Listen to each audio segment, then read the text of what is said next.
saya dari kelompok 5, Talita Ulima Budiani dengan NIM 020, Gaya Renata Ratu Parisa dengan NIM 023, Faiz Rehan Rafael dengan NIM 021, Dionisius Lionel dengan NIM 019, Raffi Noviansyah dengan NIM 022. Saya akan membacakan judul yang bertema memimpin tim.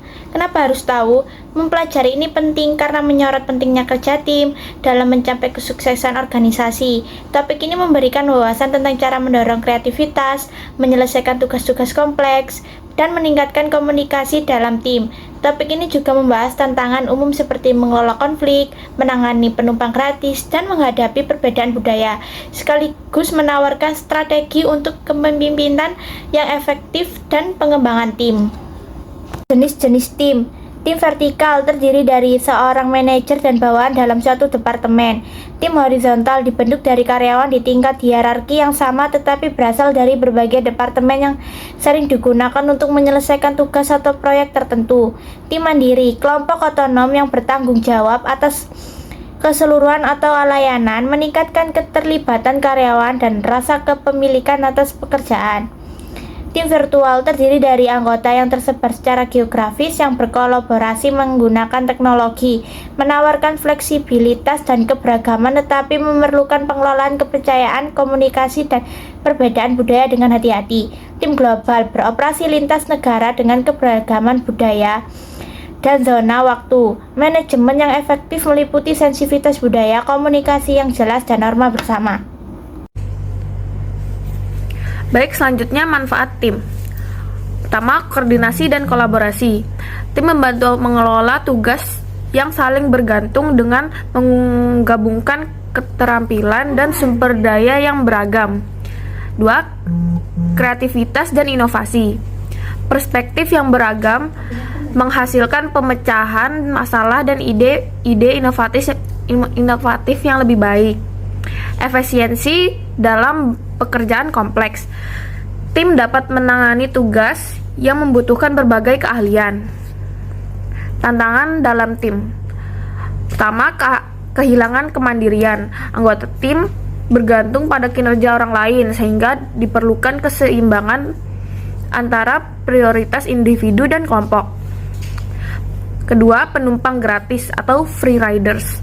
Beberapa anggota mungkin mendapatkan manfaat tanpa memberikan kontribusi yang setara, yang dapat menciptakan frustasi dan ketidakefisienan. Ketiga, disfungsi.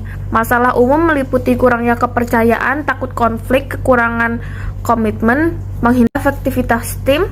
Karakteristik tim yang efektif itu beranggotakan 3-6 orang anggota, biasanya lebih efisien meskipun ukuran harus sesuai dengan kompleksitas tugas.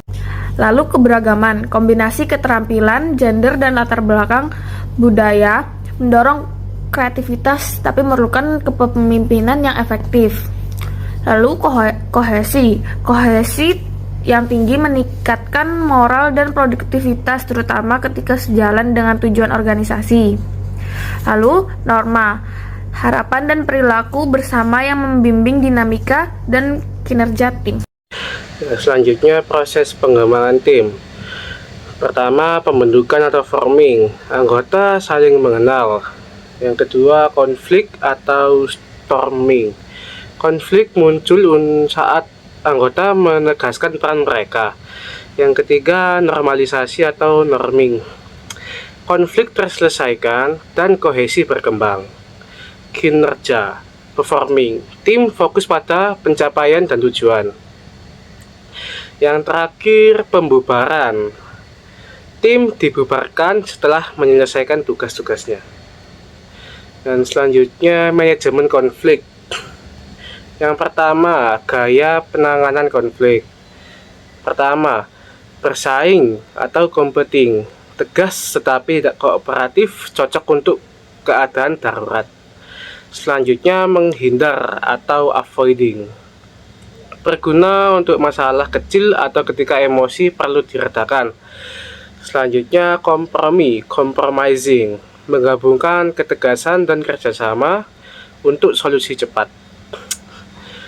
Yang keempat, mengakomodasi, accommodating, kooperatif tetapi tidak tegas, ideal untuk menjaga harmoni. Yang terakhir, berkomitmen atau collaborating, tingkat ketegasan dan kerjasama yang tinggi, berusaha mencapai solusi win-win. Berikutnya yaitu manajemen konflik yang terdiri dari 3. Yang pertama, menyeimbangkan konflik dan kerjasama. Konflik ringan mendorong kreativitas dan mencegah grouping, sementara konflik berlebihan merugikan moral dan produktivitas. Lalu yang kedua, yaitu penyebab-penyebab konflik. Yang pertama, persaingan sumber daya, perbedaan tujuan, dan kerusakan komunikasi terutama pada tim virtual. Lalu yang ketiga, ada strategi resolusi yang terdiri dari 3 bagian. Yang pertama yaitu tujuan superordinat yang bertujuan menyatukan anggota dengan tujuan bersama.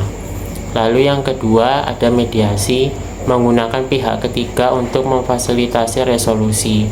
Dan yang ketiga ada negosiasi, menggunakan pendekatan integratif win-win atau distributif win-lose. Berikutnya ada kepemimpinan tim yang terbagi menjadi 2, yaitu peran pemimpin yang efektif dan tantangan untuk tim virtual dan global.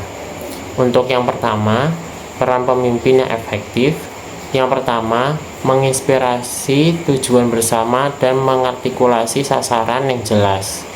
Lalu yang kedua, memberdayakan anggota tim dengan berbagai tanggung jawab dan wewenang.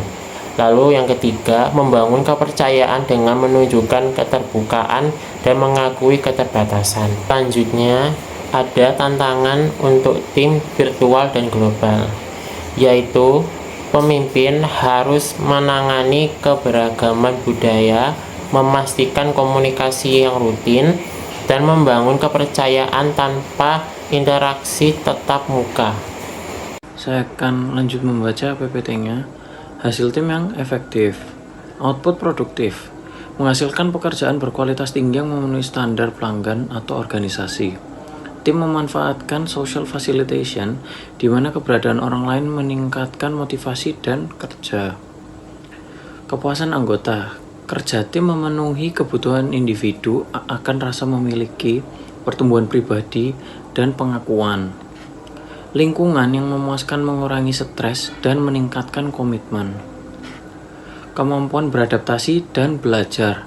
Tim mengembangkan kemampuan untuk merespons perubahan, memecahkan masalah secara kreatif, dan mengintegrasikan keterampilan baru. Baik, saya akan menutup presentasi ini dengan kesimpulan.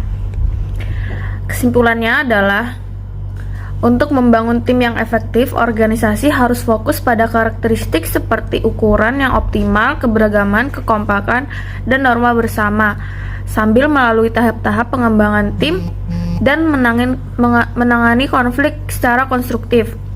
Pemimpin memainkan peran penting dengan menginspirasi tujuan bersama, memberdayakan anggota, dan menyeimbangkan konflik dengan kerjasama. Pada akhirnya, tim yang sukses menghasilkan hasil berkualitas tinggi, memastikan kepuasan anggota, dan meningkatkan ketahanan organisasi.